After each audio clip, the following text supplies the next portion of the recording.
request the Honorable Minister to say a few words.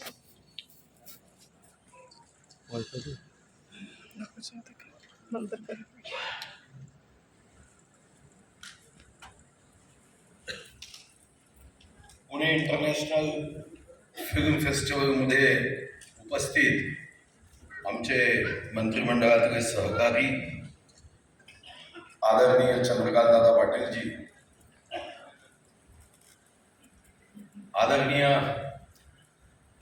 प्रसिद्ध अभिनेत्री श्रीमती विद्याताई बागन, नामवंत दिग्दर्शक जानू बरुआजी, या कार्यक्रमाचं 21 वर्षापासून सातत्याने आयोजन करणारे डॉक्टर जब्बार पटेल,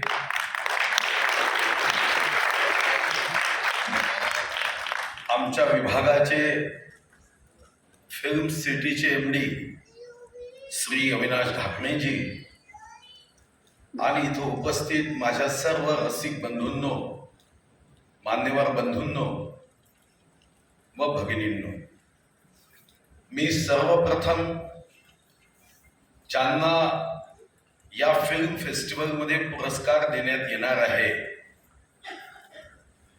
जे महाराष्ट्राच्या बाहेरून आलेत, जिनको इस फिल्म फेस्टिवल में पुरस्कार प्राप्त होने वाले हैं, उनको हृदय से, तहे दिल से बधाई देता हूं, उनका अभिनंदन करता हूं। महाराष्ट्र सरकार के सांस्कृतिक विभाग के माध्यम से हमने ये तय किया है कि सांस्कृतिक क्षेत्र में चाहे नाट्य क्षेत्र हो, फिल्म क्षेत्र हो, साहित्य क्षेत्र हो, इन सभी क्षेत्रों को आगे बढ़ाने के लिए महाराष्ट्र पूरी शक्ति के साथ काम करेगा। जब मैं अर्थ मंत्री था, तब मैंने अर्थ मंत्री बनने के बाद हमारे अधिकारियों से ये पूछा कि हम आर्थिक दृष्टिकोण से महाराष्ट्र ये विश्व में कहाँ है। अब उसके बाद कुछ दिनों के बाद मुझे ये जवाब दिया गया कि विश्व के संयुक्त राष्ट्र संघ के 193 देशों में आर्थिक दृष्टिकोण से महाराष्ट्र की इकोनॉमी ये 36वीं क्रमांक में है, 36 नंबर पे महाराष्ट्र की इकोनॉमी है। अब सांस्कृतिक मंत्री बनने के बाद वही प्रश्न मैंने दोबारा पूछा कि सांस्कृतिक दृष्टिकोण से हम विश्व में कहाँ है, तो मुझे जवाब में अभी तक पक्का जवाब तो दिया नहीं, मगर जो टेस्ट एग्जाम का रिजल्ट आया, टॉप 10 में हमारा महाराष्ट्र है। अब आप भी जानते हो कि अभी यहाँ बहुत सुंदर कार्यक्रम हुआ। मैं मन में सोच रहा था कि सूर में क्या शक्ति होती है। कभी मैंने कहानी न्यूज़पेपर के माध्यम से पढ़ी थी कि भोपाल में संपत्ति और धन के आधार पे पति पत्नी में झगड़ा हुआ और केस भोपाल के कोर्ट में डाइवोर्स तक चली गई। धन की लड़ाई में डाइवोर्स तक केस गई। अब दोनों बाजुओं ने अपनी अपनी बाजू वकीलों ने कोर्ट में रखी। जज ने कहा कि मैं हुआ पता नहीं, छुट्टी तो मध्यांतर की खाने के लिए हुई, मगर उस पति को क्या लगा, उसने इतना सुंदर गीत अपने पत्नी के लिए गाया कि डाइवोर्स की केस वही समाप्त हो गई। जो डाइवोर्स के लिए आए थे, घटस्फोट के लिए आए थे, एक गीत में दिलों को जोड़ने की ताकत है, धन में दिलों को दूर करने की आदत है।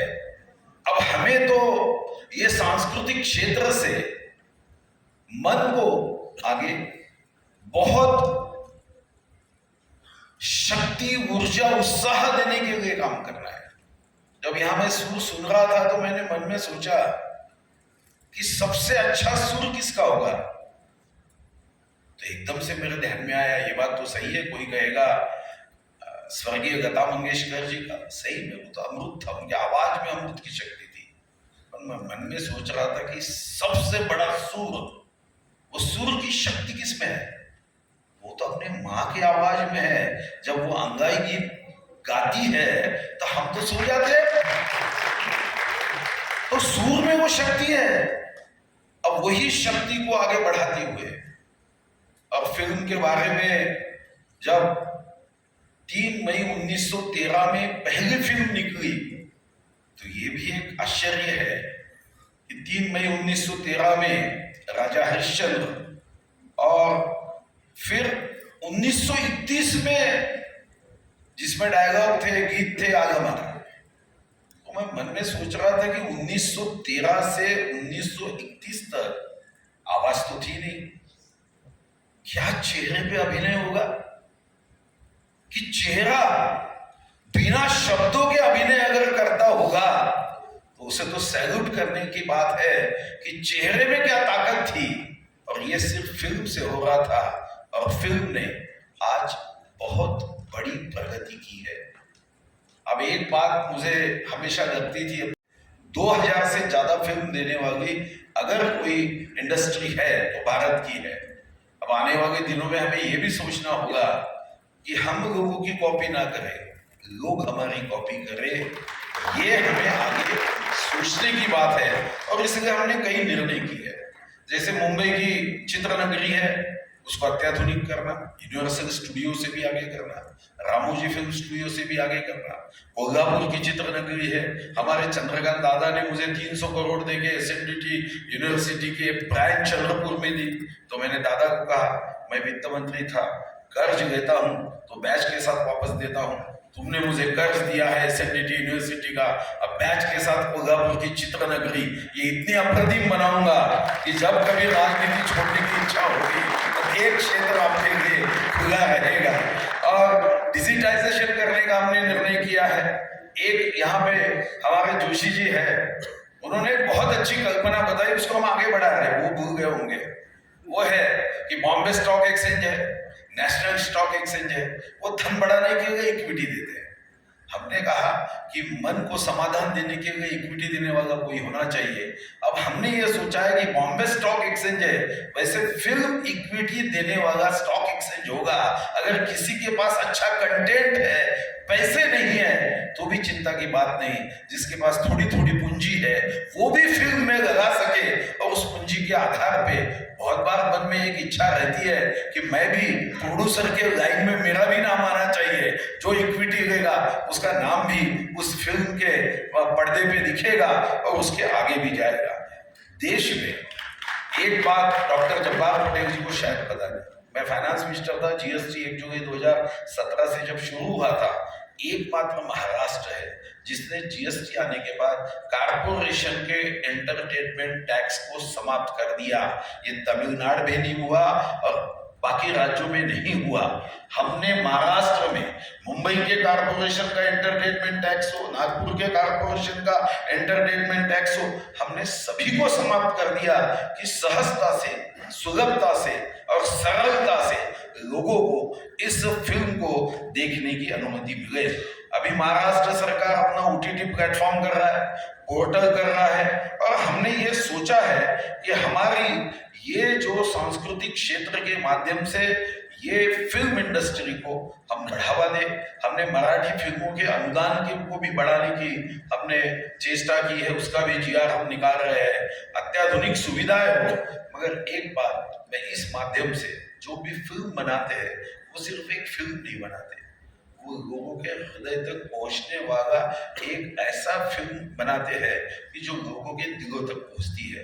और इसलिए यहाँ जितने भी प्रोड्यूसर होंगे उनसे मेरी यही अपील है कि पर्यावरण के बारे में कुछ ना कुछ बात उसमें आनी चाहिए।